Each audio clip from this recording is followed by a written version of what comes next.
see you right there. Let me go to Phoenicia. She's jumped on because I wanted somebody to jump in with me. Hey, ma'am, how you doing? I'm good. How are you? As well. I'm doing very well. You enjoying the show so far? So far, so good. So far, so good. I appreciate you for jumping on. I appreciate the comment you gave earlier today. Now, she doesn't know me very well, y'all. So she came on and she was like, I'm Thank sorry you for for the rambling. invite. She said, oh, you're welcome. She said, I'm sorry for rambling. I said, rambling? No, as long as you can articulate a thought and, subjects and verbs agree and all that kind of stuff, I don't have a problem with it. And then you didn't come in pointing fingers. And that's what I do like, because a minute ago, somebody said something like everybody was only pointing fingers at the men.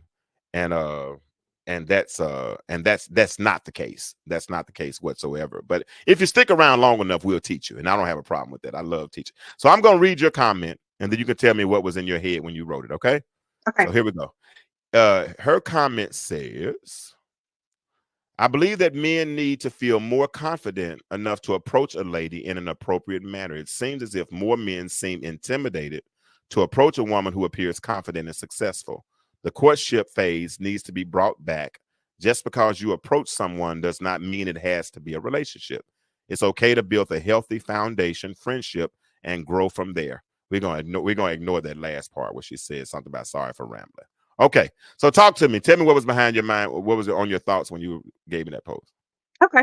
So, I'm coming from a personal perspective and also from a professional perspective Mm-hmm. because I'm a mental health therapist Okay. here in Little Rock. And so I do couples, family, as well as individual therapy. I have been single all my life. Uh, and I'm 48 years young. Okay. And I've been engaged twice, married none. Okay. So whenever I have someone meet or try to meet someone or they meet me, they go immediately into what do you have? You gonna be my honey. I had somebody tell me the other day, oh, we getting married tomorrow. And I was What? like, what's my favorite color? And they were like, I don't know. And I was like, you don't even know me. And so in relationships, the whole courtship phase, I remember grandparents, my older aunts and uncles, they talk about their courtship where they Mm, met, they were friends, they just kind of hung out, even if it was like a group setting when you get together and you meet someone, it's not going in intended to say, hey, I'm going to get with you. Or mm, even how now people, they have, hey, I'm going to hook you up with somebody mm-hmm. instead of, hey, let's get together. Let's see if we can build a friendship first. We have some things in common. Let's now go out for a coffee. Let's see if we continue to build on this friendship. It's not immediately going into, I want to get with you. Yeah. Now I'm glad you brought that up. And you're a mental health therapist, so we might vibe for a minute. So let's have a conversation tonight. So what I'm finding, and like I have been married. Okay, so I was married for 20 years, same woman, 20 years. We got 3 kids together, all that.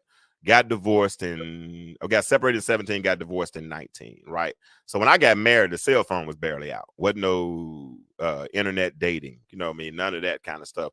When I got my first Acer Aspire in 1996, whatever it was, little computer, I had no clue what the internet was. Dial up was it was just a different time, right?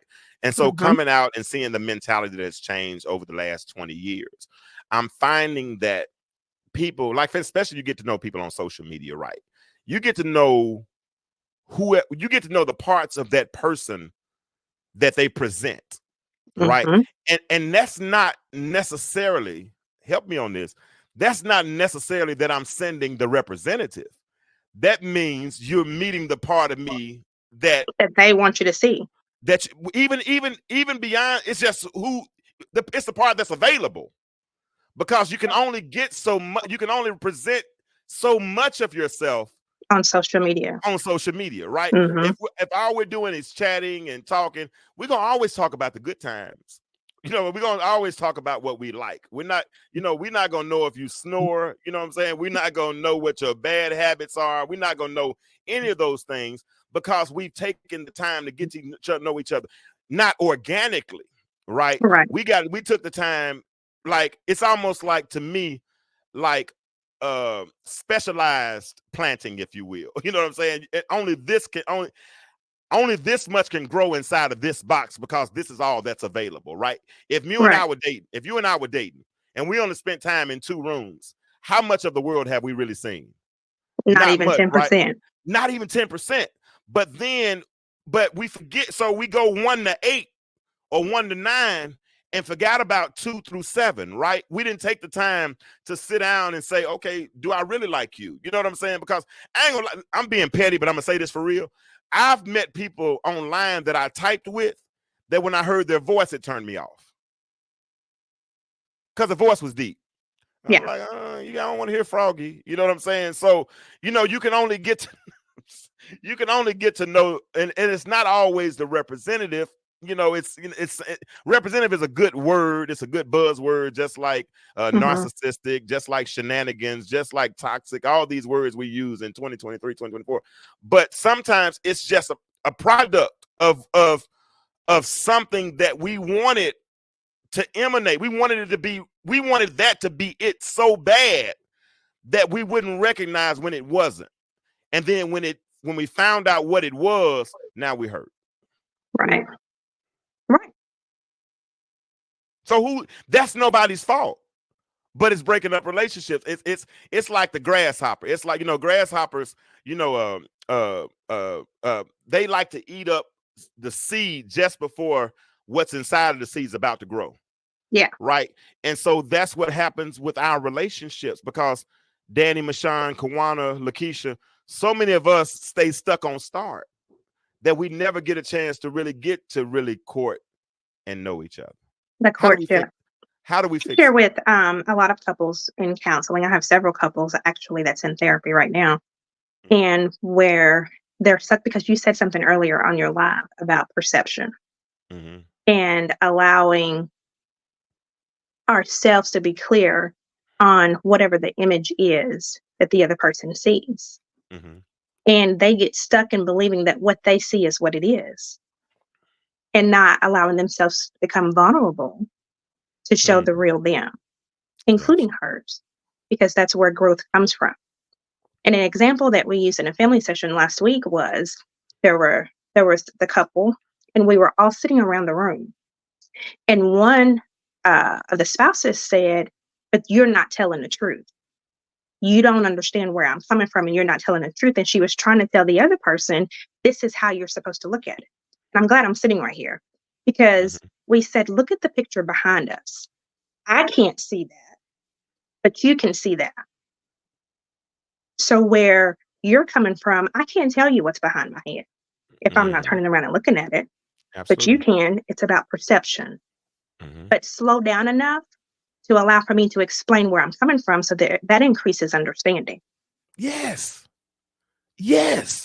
And a lot of that is easily rectified with a question. Now tell me what you're looking at, instead of assuming what somebody's looking at, right? Well, what did you hear me say? What did you hear me say? What did you hear me say?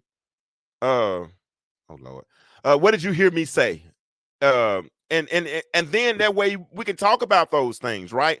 But sometimes we'll run with the perception in our head, because sometimes perception is mixed with our projection. We're projecting our past experiences, we're projecting our past hurt, we're projecting all of these things, and then or even sometimes future desires, which you hope to see in something that hadn't even shown its face to you yet. Absolutely. I heard somebody say something earlier today. And they, like, say for instance, say you and I are talking, right? And you tell me up front, I'm dating with a purpose. That doesn't mean I'm not.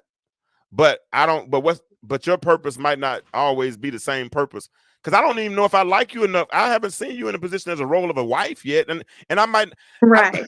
I think we're so enamored with the ideology of love at first sight, right? And absolutely. And we're so enamored with that ideology, right? We want him to be him.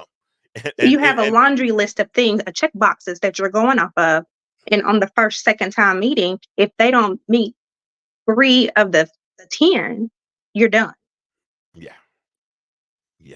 And that's not right, because Though you might like enough person enough to overlook some of those things if you give them a chance. That's where You know what I growth mean? comes in. That's where growth comes in. That's me really getting to know you. Hmm. Not what I think I know about you, or looking at profiles and all the, and I think that's maturity, right? That's real maturity.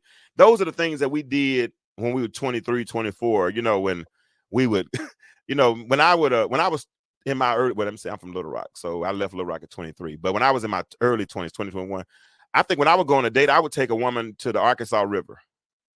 I wasn't gonna throw her in or nothing like that, but I'd take her to the Arkansas River, and I would look at the water, right? And I would have her look at the water, and I would ask them, tell me what you see.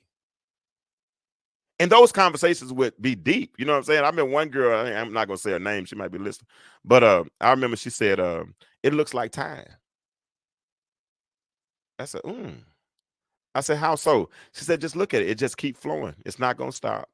It's not, it's going to keep going at its own pace, yada, yada, yada. And she said, it looks like time. And we sat there and we talked for a minute after that conversation, right? Because now I see that you have the ability to think creatively, critically. And that's a whole different conversation. That's one thing about me. I bore easily. You know what I'm saying? And if I'm not getting met with half on the conversation, I shut down. And it's, how it's funny how you could talk to some people and be on the phone for 3-4 hours and never miss a beat. But then you talk to somebody else and you're struggling, trying to find, you got a whole bunch of dead spots. You're trying to figure all those things. To me, the one that you can talk to for those 4, 5, 6 hours, that's somebody that you're probably, interested in, and that and you're taking the time to go through the steps. And that's one thing I'm picking up from you now, is that growth occurs. Hear me well, Stu Nation. Growth occurs when we're willing to go through the steps. That means I get to know you up front. Now I live in Atlanta, so if somebody live in Snellville, I might not go pick them up and take them out to eat. We might have to meet at a restaurant on Ashford Dunwoody because that's halfway. You know what I'm saying, or whatever. It's a different time now. At Little Rock, I mean, go across town, pick somebody up. It's pretty. I'll be there in 10, 15 minutes. But shoot, Pine Bluff, from driving to go Snellville is like driving from here to Pine Bluff. You know what I'm saying? You ain't trying to go over there 4 times and whatever. But so things have changed. I get that, but I think we should evolve with those changes, right? But it's part of that's going to take giving each other the grace. We got to give each other the grace to show us who we are, and not. And you just said something a minute ago. We can't allow our list to limit what could potentially be a good situation, right? This ain't Build-A-Bear. Absolutely. This just ain't. Now you're not putting on, you're not taking a stuffed animal and putting the right type of clothes on it and calling it Build-A-Bear. No, these are real live human people. And like I said earlier, I don't know how you feel about that statement, Phoenicia. Am I pronouncing that right? Yes, you are. Okay. I don't know how you feel about that statement, but I believe that some of us won't even know if we're healed or not until we're in our next relationship. I agree. We won't. You don't know. I mean, a scar, you won't know a sore is a scar until you no longer feel pain. Right.